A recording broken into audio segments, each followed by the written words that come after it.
So do you have 2020 vision? In this video, we will look at the opportunities. In our previous video, we looked at the challenges. And if you've not seen that video, you can, I'll put a link in the description below, or you can head on over to our blog, kweden.co.za, and navigate to the blog, and there you will find the challenges as we expect to find them in the year 2020 and maybe even beyond. But in this week's video, we will look all at the opportunities that a savvy property practitioner like you can expect this year 2020, and if we do it right, beyond. I'm Deonta Blanche, and I am the operating partner of Keller Williams Eden in the Garden Route. We help people sell and purchase more properties in the Garden Route than anybody else around here. So let's get right into the opportunities as we see them this year. Now, number one, I've got some notes here, and I'm going to look at that as well, just to make sure that I'm not missing anything for you. Now, the shifting demographics. Do you remember those guys who were born in the 50s, had a jaw in the 60s? The baby boomers? Well, if you're my age, they are known as your parents, and as you know, they are now retiring. In fact, many of them, they've been retiring for quite a few years now. Now, the baby boomers are a huge segment of the population, and they own the majority of the world's wealth and income. So their spending patterns are obviously, as they are retiring, changing. They like things like active lifestyle options, so they don't just want to be retirees sitting in boring old age homes. No, they're looking for active lifestyle options. They're looking for healthy living, security, entertainment, restaurants, and they want all of those things preferably close by to where they stay. Now, as they are moving into their golden years or their older years now, the first cohort of them will also be looking at things like assisted living, assisted nursing facilities, medical facilities, and obviously just good medical care. Now, developments that offer these facilities will be very popular in 2020, and as this big segment of the population is now moving into retirement, we do see this to continue as a trend well after 2020. Now, remember, these guys, as they are retiring, they're not just buying into a retirement village. They are also having to downsize or sell their existing family homes. Remember, the children have grown up, they've moved out, they're sort of my age. And so there will be two transactions there for you if you play this right. There will be not only the purchase of the retirement village, but also the sale of their existing family homes. I see that as a great opportunity for a savvy property practitioner. Okay, number two, millennials. Millennials, we think, will comprise a larger segment of the home purchasing population. So millennials have grown up, can you believe it? And they are purchasing property now. Like the baby boomers, they're also one of the biggest segments of the population. Now, the older millennials who were born early 80s, they have families now, and they are buying homes. So I wrote here that millennials prefer to rent in major metropolitan nodes close to restaurants, clubs, gyms, and work. And this was the thing. They were known, in fact, as Generation Rent, and they were much maligned for not, or for getting onto the property ladder much later than all the generations before them. So their unique home aspirations, we think, will continue to shape the property industry, because they will be looking at things like affordable homes, like sectional title units in mixed-use developments. The thing is, they want to have all the cool stuff, the gyms and the clubs and the restaurants, and they want it close by to them. So the lines between working, living, and playing are becoming blurred, and will be blurred even more as these guys, start purchasing property and purchase more and more property.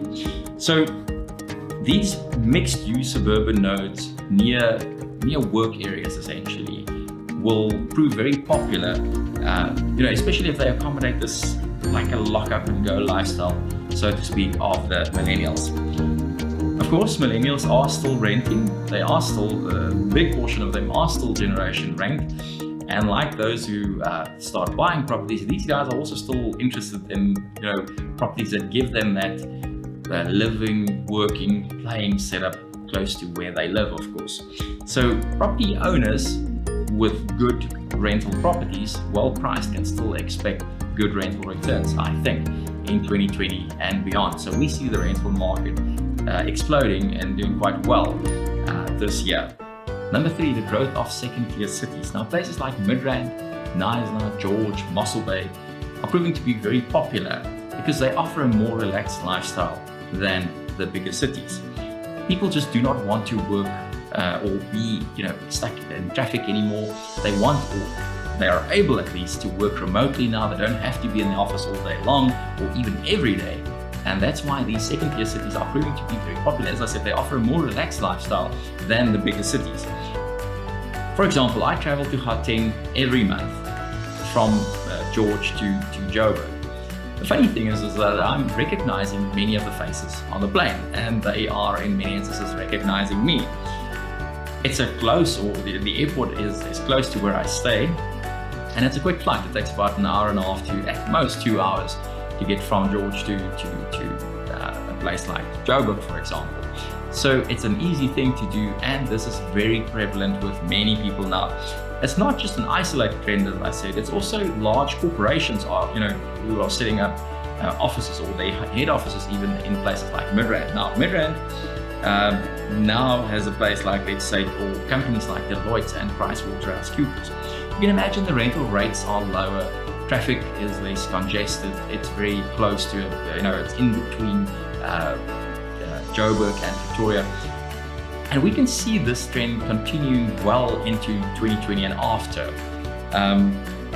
KW Eden, for example, is based in George, but we cover the whole of the Garden Route. And this is certainly something that we're finding in our stats, in our sales. We can see that many people are spending the week in places like, let's say, Gauteng, and then the weekend in George. Number 4.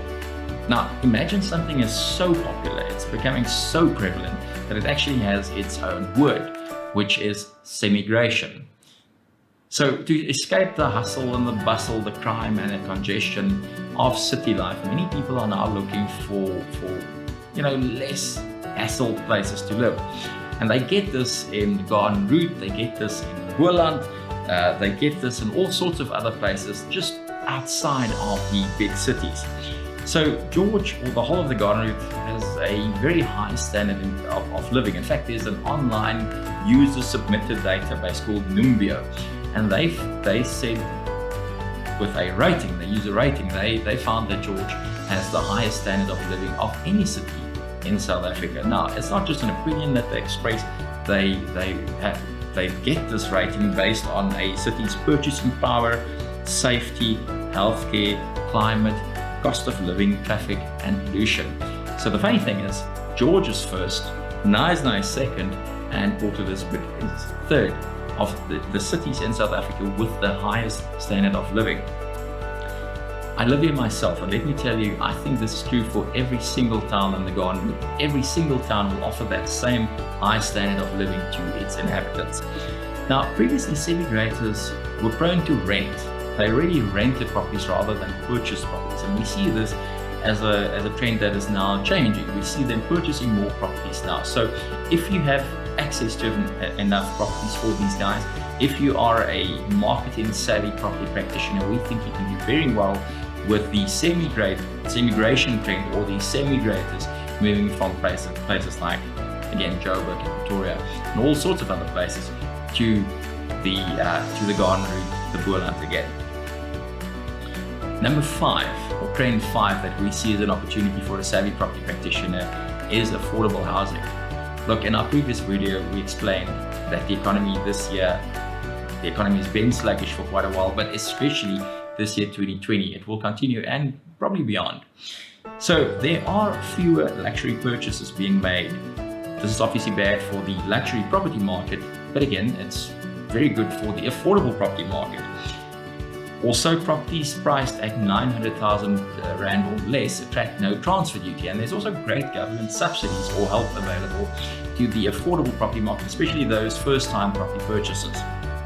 We're expecting this to continue again this year, 2020 and beyond.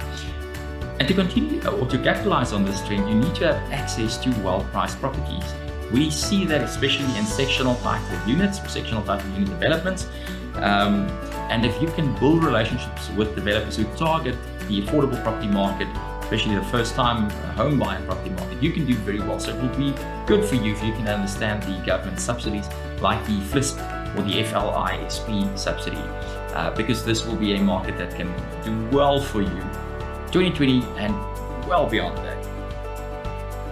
Then number 6, the interest rate cuts. Now we just had an interest rate cut and we're expecting another interest rate cut. The Reserve Bank has said that it's not their job to stimulate the economy, but they are looking at things like inflation risks. And at this stage, with our sluggish economy, there aren't real inflation risks. So we see the Reserve Bank or the MPC to cut the interest rate later this year again. And this will obviously prove to be very popular with the property market. Now, the last trend, number 7, green is the new black. Yes, sustainability has become much more than just a buzzword. In fact, sustainability is a very big thing now. We all put major strain these days on the Earth's environment and resources, and we all have to examine our habits to play our part in protecting the Earth and the environment, for the generations to come. Now, this obviously also applies to our homes, and we see features like energy or water-saving features do very well in especially newer builds, but that will also, filter through to the existing properties that we own. In the affordable property market, some of these features, water and energy-saving features, are still quite expensive. The irony is, of course, that these features will prove, or ironically will be very welcome for those guys in the lower or affordable markets. But as this happens, as this goes along, we see that the cost of these energy and water saving features will go down. So it will absolutely trickle through to the affordable and lower end of the market. Now, this is a huge trend and it will continue for many years to come now. In fact, we don't really see this going away sort of in our lifetime. So if this is where you want to focus, you can do very well here. Now that's it. Just want to make sure, that's it. That's all the trends that we identified that can differentiate you as a savvy property practitioner from your competition in 2020 and beyond. What do you think? Did I miss anything? Do you agree? Do you disagree? I'd love to hear your comments in the comments below. If you like this video, please give us a like or a thumbs up. And if you've not subscribed, please make sure that you subscribe. I'll see you in the next video, and I am Deon Blanche, the operating partner of Keller Williams Eden.